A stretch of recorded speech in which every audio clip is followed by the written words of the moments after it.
और बात करते हैं सनातन की। और सनातन को लेकर के जिस तरह से आपने कई बार अक्सर नेताओं को सनातन धर्म के खिलाफ विवादित टिप्पणी करते सुना होगा। एक समय तो वो भी था जब सनातन धर्म को डेंगू मलेरिया की तरह बता दिया गया था। राहुल गांधी ने तो खुलेआम शक्ति को खत्म करने की बात कही थी, लेकिन असम के मुख्यमंत्री हिमंता बिस्वा शर्मा का कहना है कि सनातन का बुरा चाहने वाले मिट जाएंगे, लेकिन सनातन खत्म नहीं होगा।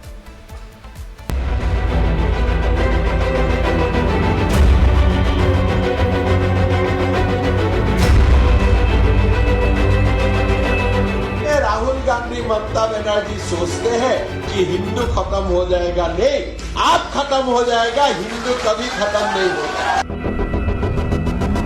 कभी नहीं मानता हूं हमारा खतरा मुसलमान से है, ईसाई से है। सनातन कभी नहीं मिटेगा। हिंदू धर्म की जड़ों को कोई हिला तक नहीं पाएगा। सनातन विरोधियों को ये जवाब दे रहे हैं असम के मुख्यमंत्री हिमंता बिस्वा शर्मा। ममता बनर्जी और कांग्रेस सांसद राहुल गांधी को आईना दिखा रहे हैं, जिन पर अक्सर सनातन धर्म के खिलाफ उल जलूल बयान देने का आरोप लगता है। हिमंता बिस्वा शर्मा कह रही हैं कि औरंगजेब की तरह ख्वाब मत पालो। औरंगजेब ने भी सपना देखा था कि वो हिंदू धर्म को मिटा देगा, पूरे भारत में इस्लाम फैला देगा। लेकिन जैसे औरंगजेब मिट गया, वैसे ही वो लोग भी मिट जाएंगे जो सनातन धर्म से नफरत करते हैं। औरंगजेब जो हिंदू धर्म को पौन लिए थे कि मैं हिंदू धर्म को खत्म कर दूंगा, हिंदू खत्म नहीं हुए, औरंगजेब खुद खत्म होगी। अगर कहीं में राहुल गांधी, ममता बनर्जी सोचते हैं कि हिंदू खत्म हो जाएगा, नहीं, आप खत्म हो जाएगा, हिंदू कभी खत्म नहीं होगा। हिमंता बिस्वा शर्मा मानते हैं कि हिंदू धर्म को मुसलमानों से खतरा नहीं है, खतरा है उन लिबरल और सेक्युलर हिंदुओं से जो धर्म से तो हिंदू हैं, लेकिन हिंदू होते हुए अत्याचार का विरोध नहीं करते और सेक्युलरिज्म की आड़ में सनातन की बात करने वालों का विरोध करते हैं। मैं कभी नहीं मानता हूं हमारा खतरा मुसलमान से है, ईसाई से है। हमारा खतरा अपने आप से। हिंदू के लिए सबसे जो खतरा मैं मानता हूं, हमारे लेफ्ट और लिबरल लोग ही हमारे समाज का सबसे खतरा है। हिमंता बिस्वा शर्मा ने एक पुरस्कार समारोह कार्यक्रम को संबोधित करते हुए हिंदू धर्म का विरोध करने वालों को आईना दिखाया, राहुल गांधी और ममता बनर्जी पर निशाना साधा। लेकिन जब से हिमंता बिस्वा शर्मा का ये बयान सामने आया है, उनके कुछ विरोधियों में खलबली जरूर मची होगी। कुछ लिबरल और सेक्युलर हिंदू उनके इस बयान को पचा नहीं पा रहे होंगे, तो कांग्रेस पार्टी के लोग भी उनके बयान से जरूर भड़के होंगे। Bureau report, Republic Bharat. और अब बात करते हैं ब्रिज की होली की, जो दुनिया भर में मशहूर है। पूरी दुनिया ब्रिज की होली की दीवानी है और ये ब्रिज में जो होली का त्योहार है वो 40 दिनों तक चलता है, ये सभी जानते हैं। लेकिन कुछ लोग ऐसे भी हैं जो होली के रंग में भंग डालने का काम कर रहे हैं, इसका प्रयास कर रहे हैं। हालांकि इस बीच हैरानी की बात यह है कि जो लोग माहौल को खराब करने का प्रयास करते दिखाई देते हैं, वही धार्मिक सौहार्द का पाठ पढ़ा रहे हैं। रिपोर्ट दिखाते हैं आपको स्पेशल।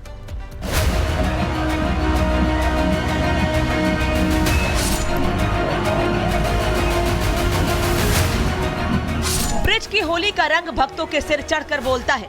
पूरी दुनिया के लोग कान्हा संग होली खेलने मथुरा वृंदावन पहुंचते हैं, लेकिन इस बार ब्रिज की होली में सियासी भंग पड़ता दिखाई दे रहा है। इस बार ब्रिज की होली से मुसलमानों को दूर रखने की मांग हो रही है। हमारे होली जैसे पवित्र त्योहार पर मुसलमानों की दुकानें नहीं लगनी चाहिए, क्योंकि ये लोग हमारे होली के त्योहार में, हमारे होली के पवित्र जो रंग होते हैं उनमें जहर मिला सकते हैं, कांच के टुकड़े मिला सकते हैं, उनमें मिलावट कर सकते हैं, मिठाइयों में थूक सकते हैं। तो ऐसे लोगों को हमारे त्योहार से दूर रखा जाए। होली पर ब्रिज में मुसलमानों की एंट्री का विरोध सिर्फ श्री कृष्ण जन्मभूमि का मुकदमा लड़ रहे दिनेश फलाहारी ही नहीं कर रहे। इस विरोध में हिंदू धर्मगुरु और हिंदू संगठनों के नेता भी साथ हैं। हिंदू पक्ष जहां उपद्रवियों की करतूतें गिनवाकर मुसलमानों की एंट्री का विरोध कर रहे हैं, तो वहीं मुस्लिम मौलाना इस फैसले को असंवैधानिक करार देते हुए सामाजिक सौहार्द की दुहाई दे रहे हैं। और वो लोग जो कि होली का विरोध करते हैं, होली पर हिंदुओं पर हमला करते हैं, उनको आखिरकार होली के रंग गुलाल बेचने का क्या अधिकार है? उसका अगर बहिष्कार की बात करते हैं तो उनको मिर्ची लग जाती है। क्यों भाई? ये जो कट्टरपंथी मानसिकता है इस्लाम के मानने वालों की, चंद लोग जो है वो पूरे इस्लाम को बर्बाद करने पर तुले हुए हैं। इस तरह की धमकी देने वाले लोग ये मानसिक रोगी हैं, जहनी तौर पर बीमार हैं। किसी के त्योहार पर इस तरह धमकी देना, उनको उनके धर्म के अकॉर्डिंग त्योहार न मनाने देना, ये बीमारी हो सकती है। इस्लाम का इसका कोई लेना देना नहीं। बहरहाल महाकुंभ मेले के बाद अब वृंदावन और मथुरा में होली पर मुस्लिमों की एंट्री को लेकर बवाल बढ़ गया है। इस गर्मागर्म बहस में हिंदू धर्मगुरु और मुल्ला मौलवी तो आमने सामने हैं ही, सियासी नेता भी अपनी सियासत चमकाने में लग गए हैं, जिसने हिंदू धर्मावलंबियों को और भी भड़का दिया है। हिंदुओं का दो टूक कहना है कि जब मुसलमान हिंदुओं का सम्मान ही नहीं करते तो आखिर वो क्यों हिंदू पर्व त्योहार पर आस्था का व्यापार करके जेबें भरना चाहते हैं। Bureau report, Republic Bharat. Suicide का ये पूरा मामला है। इसमें निकिता की मां और 2 बहनों को हिरासत में लिया गया है। केस दर्ज होने के बाद से निकिता का परिवार गायब था। निकिता और उसके पिता की पुलिस लगातार तलाश कर रही थी।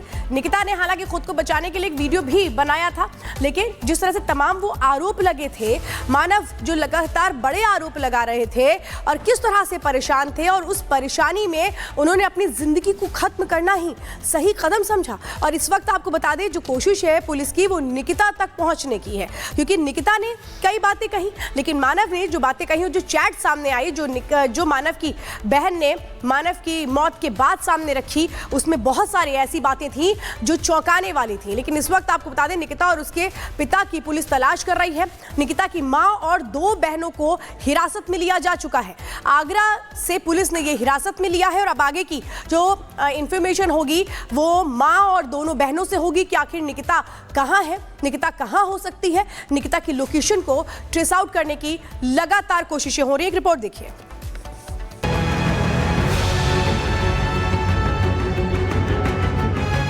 क्या जिंदगी से जंग हार रहे हैं मर्द?